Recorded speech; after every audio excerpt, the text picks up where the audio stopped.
Bien-aimés dans le Seigneur, shalom, shalom à vous qui êtes en train de nous suivre de l'Europe, de l'Amérique, de l'Asie, de l'Océanie ou de l'Afrique. Nous voudrions, au nom du Seigneur Yeshua, ma chère, vous dire nos appréciations pour votre disponibilité à bien vouloir nous suivre dans cette grande chaîne, nous avons cité Shema Israël. Nos salutations vont aussi aux différentes autorités des différentes nations qui nous suivront. Nous louons le fait que vous savez et que vous vous rappelez qu'être autorité est une grande responsabilité. Conduire la destinée des peuples, c'est une grande responsabilité et que vous le faites avec la touche de Dieu. Le Seigneur vous bénisse. Pour ceux qui ont encore quelques problèmes dans ce domaine, nous prierons le Seigneur qui vous assiste et que vous fassiez conseiller auprès de bonnes personnes et surtout des serviteurs sérieux du Seigneur. Notre mission d'aujourd'hui, dans cette grande chaîne Shema Israël, nous voudrions bien aborder l'alliance entre Dieu et Israël et puis l'alliance entre Dieu et les nations. Nous voulons d'entrée de jeu vous lire deux passages et c'est à partir de ces deux passages que nous allons baser notre enseignement dans cette édition. Le premier passage que nous lirons, c'est, nous le prenons dans le livre d'Osée, au chapitre 4e, le verset 6e, il est écrit: « Mon peuple est détruit parce qu'il lui manque la connaissance. Puisque tu as rejeté la connaissance, je te rejetterai et tu seras dépouillé de mon sacerdoce. Puisque tu as oublié la loi de ton Dieu, j'oublierai aussi tes enfants. » Et le deuxième passage, Jérémie 31, le verset 31 à 33. Il est écrit: « Voici les jours viennent, dit l'Éternel, où je ferai avec la maison d'Israël et la maison de Juda une alliance nouvelle. Non comme l'alliance que je traitais avec leur père, les jours où je saisis par la main pour le faire sortir du pays d'Égypte, alliance qu'ils ont violée. Quoique je fusse leur maître, dit l'Éternel. Mais voici l'alliance que je ferai avec la maison d'Israël. Après ces jours-là, dit l'Éternel, je mettrai ma loi au-dedans d'eux. Je l'écrirai dans leur cœur, et je serai leur Dieu, et ils seront mon peuple. » Voilà les deux passages qui vont faire donc le soubassement, ou le fondement à la base de notre mission d'aujourd'hui. Nous voudrions aussi signaler que nous ne saurons terminer cet enseignement aujourd'hui. Nous le ferons en 3 ou 4 tomes, dont vous prendrez plaisir à nous suivre et suivre les différentes éditions et tomes, de manière que vous preniez tout l'enseignement et que vous soyez vivement édifiés. Voilà. Mon peuple est péri, mon peuple périt, parce qu'il lui manque la connaissance. Pas parce qu'il y a assez de démons, pas parce qu'il y a assez de sorciers, pas parce que le monde est méchant, mais si le peuple de Dieu doit périr, c'est parce qu'il lui manque tout simplement la connaissance. Le passage continue: « Puisque tu as rejeté la connaissance, je te rejette aussi de mon sacerdoce, et je rejetterai aussi tes enfants avec toi. » Je paraphrasais. Voyez-vous, il est important l'acquisition de la connaissance. Le manque de la connaissance amène à la mort sous toutes ses formes. Ça peut amener à la haine, ça peut amener à la jalousie, ça peut amener au tiraillement, au rejet des uns des autres. Le manque de connaissance peut même amener à la destruction, à l'autodestruction ou à l'interdestruction. C'est comme ça que le Seigneur exprime un cri de cœur et dit: « Oh là là !» Comme il est dit dans le psaume 82, « Je ne voudrais pas que ce soit le cas, mais malheureusement, mon peuple est en train de mourir à cause de cette absence, de ce manque de connaissances. » Faudra-t-il donc, selon la pensée du Seigneur, rechercher la connaissance? Nous nous sommes donné le devoir d'étudier ces choses que nous voulons enseigner, et de vous le présenter de manière que, tant soit peu, nous puissions éliminer ou même éradiquer la mort du milieu du peuple de Dieu. Le deuxième passage qui met un accent sur ce que nous dirons aujourd'hui, c'est le passage de Jérémie 31, l'alliance entre Dieu et Israël et Juda. Pour la petite histoire, pourquoi la Bible parle d'Israël et Juda? C'est parce que, comme vous devez le savoir, qu'après le règne de Salomon, le royaume d'Israël était subdivisé en deux grands royaumes. Le royaume du nord, appelé aussi Israël, qui avait pour capitale Samarie et pour roi Jéroboam. Et vous avez les 10 tribus d'Israël qui étaient dans le royaume du nord. Le royaume du sud qui est appelé le royaume de Juda. Là, vous avez la tribu de Juda et de Benjamin qui se sont joints à Juda. Et là, le roi, c'était Roboam et la capitale était Jérusalem. Qu'est-ce qui s'est passé? Il s'est passé que le royaume du nord d'Israël s'est compromis par l'action de Jéroboam qui a introduit une sorte de théologie de remplacement où il a établi un faux sacerdoce, des faux prêtres, et où il a établi des principes erronés de l'approche du Seigneur ou du sacerdoce. Donc il a établi des veaux d'or, il a établi un autel à Bethel, un autel à Dan pour offrir des sacrifices aux armées des cieux, et aussi aux idoles, etc. Donc a fait des hauts lieux pour une adoration déviée. Donc là, la naissance de l'idolâtrie officialisée par le roi Jéroboam.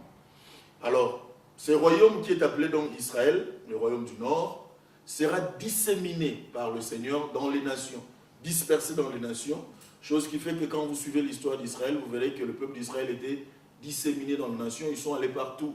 Et nous pouvons retrouver les traces juives, le sang juif partout, même dans des pays africains. Nous aurons peut-être à revenir là-dessus quand nous parlons des racines juives. Alors, le royaume du Sud, c'est le royaume de Juda et de Benjamin, réputé comme le royaume où il y avait la crainte de Dieu, où ils ont gardé le principe du sacerdoce et où ils ont gardé le principe de la crainte de Dieu, etc., jusqu'à ce que ils voient l'arrivée du Shiloh. Et voilà, donc pour la petite histoire, c'est là que nous allons nous arrêter. Donc, étant donné que non seulement le royaume du Nord, Israël, s'était évadé de la présence de Dieu et a établi des principes erronés, le royaume de Juda aussi, après avoir observé la crainte de l'Éternel, à un moment donné, voici que après le règne de Josias, le Seigneur va permettre qu'à cause aussi de l'idolâtrie qui est rentrée dans Juda et tout ça, qu'ils soient dispersés, donc ils aient en captivité à Babylone, etc. C'est là que nous voyons la prophétie de Jérémie qui parle de 70 ans de captivité et tout. Et voilà, pour vous épargner trop de théologie, je vous disais que nous allons continuer quand nous parlons des racines juives. Bref, Israël a péché disséminé, sémé dans une nation, mais Juda aussi s'est compromis et le Seigneur a permis qu'il y ait les tohu vavohu, donc le chaos au milieu du peuple d'Israël. Alors, qu'est-ce qui va arriver? Le Seigneur, dans son amour et dans sa bienveillance, va dire ceci. Je me rends compte que la première alliance, appelée Brit Yashana, Brit qui est l'alliance, Yashana qui est ancien, Brit Yashana était brisée déjà dès que Moïse descendait du mont Sinaï avec la loi, les 10 commandements, les décalogues et les autres mitzvot, la loi, les commandements et les statuts. Il va se passer que le peuple d'Israël, ayant compromis, ayant donc brisé, violé le Brit Yashana, l'ancienne alliance, le Seigneur va penser à la nouvelle alliance qu'il annonce ici par Jérémie.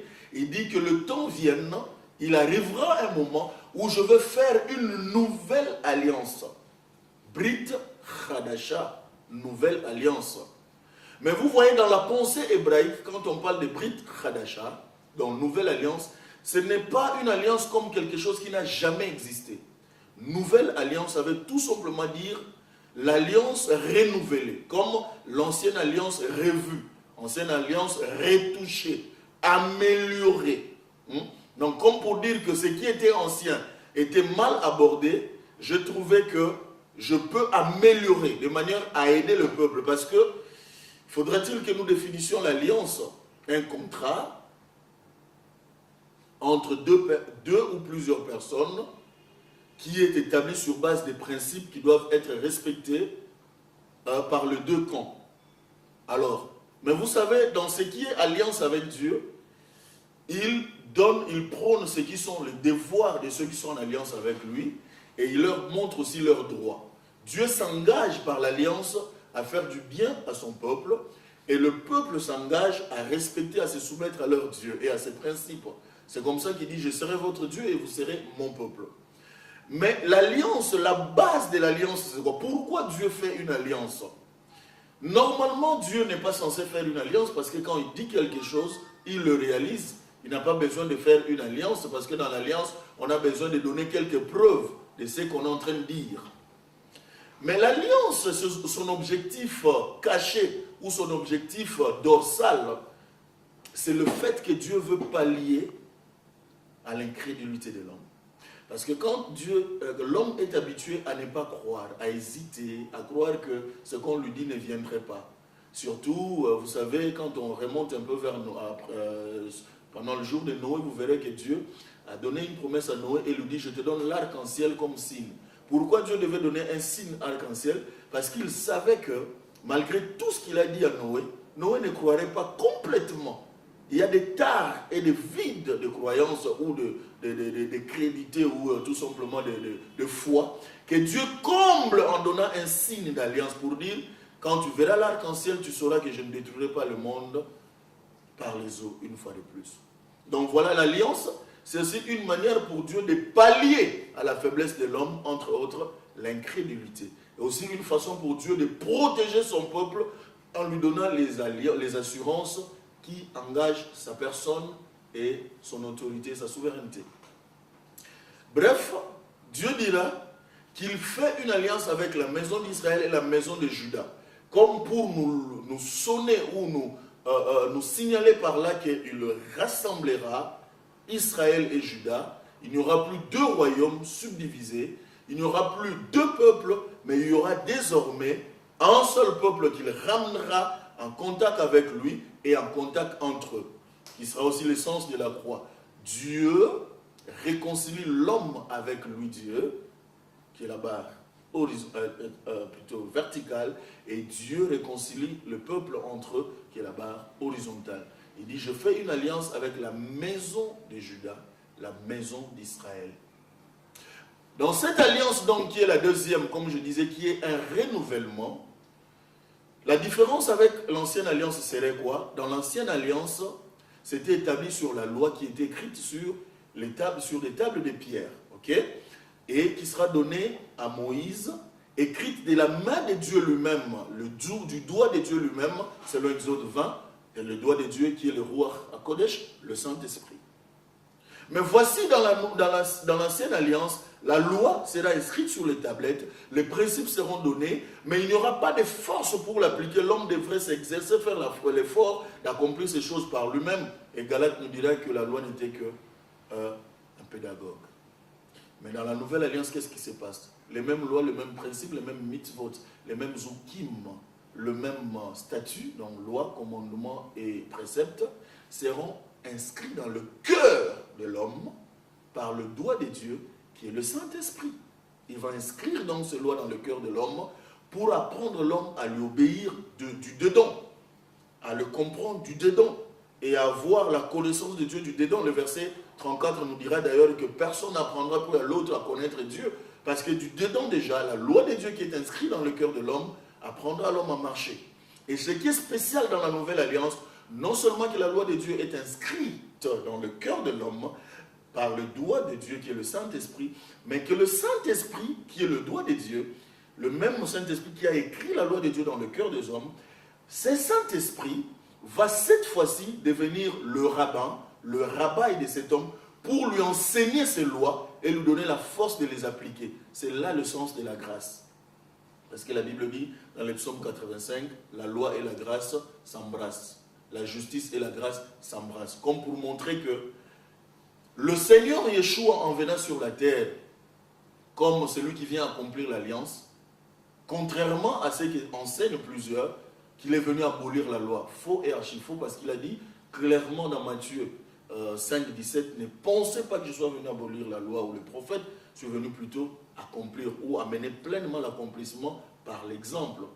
Donc nous voyons qu'en Yeshua, appelé Jésus-Christ par beaucoup, il y a l'embrassement, il y a le brassage, il y a la concomitance ou tandem entre la loi et la grâce. La loi et la grâce se rencontrent en Yeshua. Il enseigne la loi de Dieu, il enseigne le principe de Dieu, mais il donne aussi la force de les appliquer par son Saint-Esprit. C'est comme ça qu'il dira, même quand il monte, il dit à ses disciples, ne sortez pas de Jérusalem, ne partez pas jusqu'à ce que vous receviez la promesse, parce que la force de Dieu vient par le Saint-Esprit pour amener l'homme à marcher dans les voies de Dieu, dans la loi de Dieu, les commandements, les principes, les préceptes de Dieu.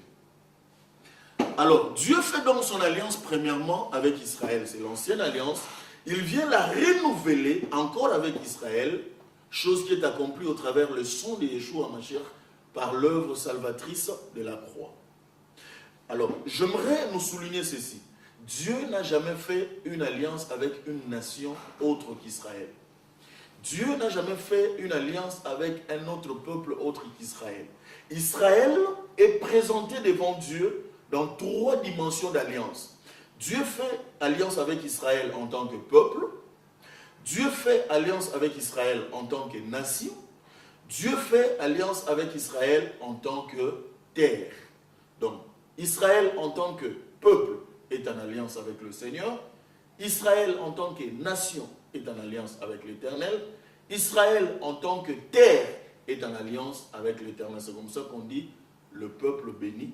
C'est comme ça qu'on dit des Juifs le peuple béni. C'est comme ça qu'on dit de la terre d'Israël, Holy Land, ou la terre sainte, la terre de la parole. Donc voilà, si nous avons brossé en quelques lignes un peu le terme d'alliance, pour dire que Dieu n'a jamais fait une alliance avec une nation quelconque, et comme l'enseignent aussi certaines personnes qui disent que Dieu a fait l'alliance avec l'Église. Nous allons un peu remonter pour dire c'est quoi l'Église.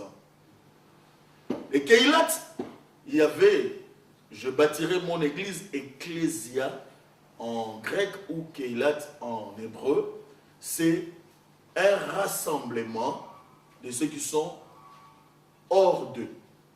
Le Keilat ou l'Église, comme on le définit en français, Ecclésia en grec, c'est au fait le parlement terrestre de Dieu.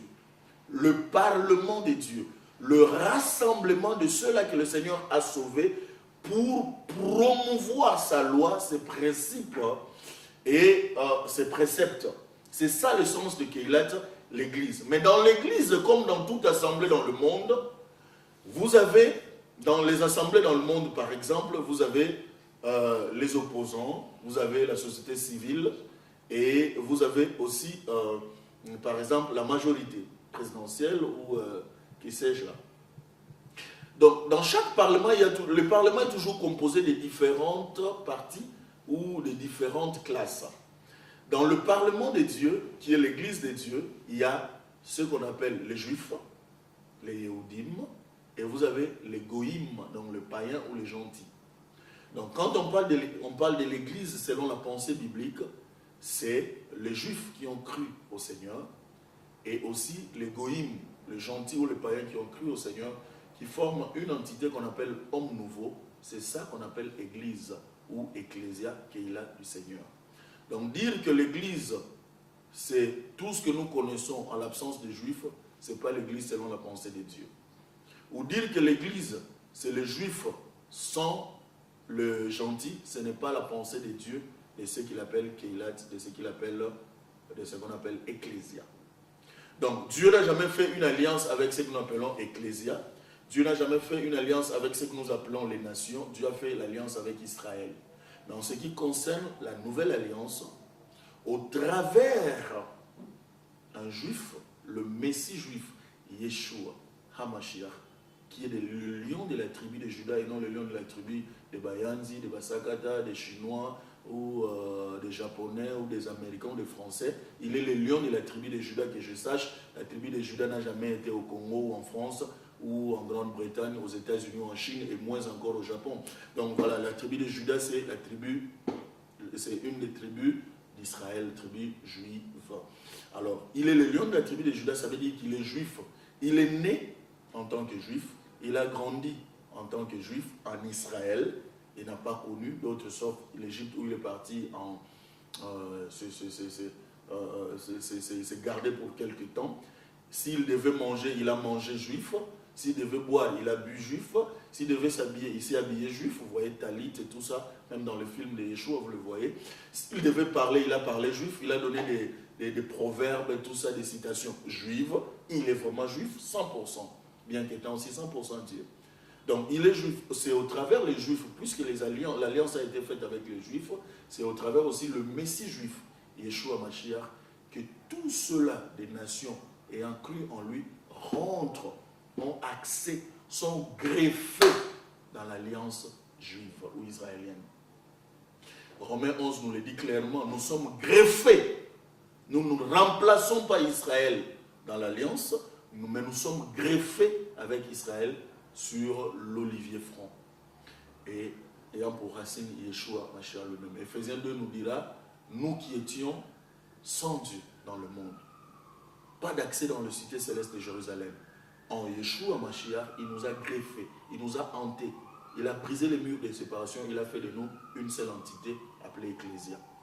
Alors, ça sera trop posé, un peu dénudé de sens, de croire qu'on parlerait de nouvelle alliance sans les Juifs, ou même qu'on parlerait de nouvelle alliance sans les gentils. À la base, toutes les alliances sont juives, mais nous sommes greffés à cette alliance au travers de Yeshua HaMashiach. J'aimerais terminer par ici pour le moment et croire que par la grâce de Dieu, nous continuerons prochainement dans la deuxième édition, toujours avec Shema Israël, votre chaîne de référence. Dieu aura donc l'amabilité et l'amour et la bienveillance de bénir ses serviteurs. Nicolas Monabiel, il aura l'amabilité de bénir son serviteur Gershon, et il aura l'amabilité de bénir aussi son serviteur Malosé Malonda. Et nous allons nous retrouver prochainement pour continuer la suite de ceci. Et Dieu se souviendra aussi de bénir son serviteur Jimmy. Et voilà, ça sera notre point de plus. Dieu aura l'amabilité de bénir son serviteur Claude. Il va le faire. Claudie, il aura la responsabilité et l'amabilité de bénir son serviteur Claudie. Et il bénira vous tous, les téléspectateurs et auditeurs qui nous auront suivis. Continuez à nous suivre, nous aurons plein de choses à vous donner, car le lechem ou le pain est à vous. Dieu vous bénisse, à la prochaine. Shalom depuis Jérusalem. Jérusalem.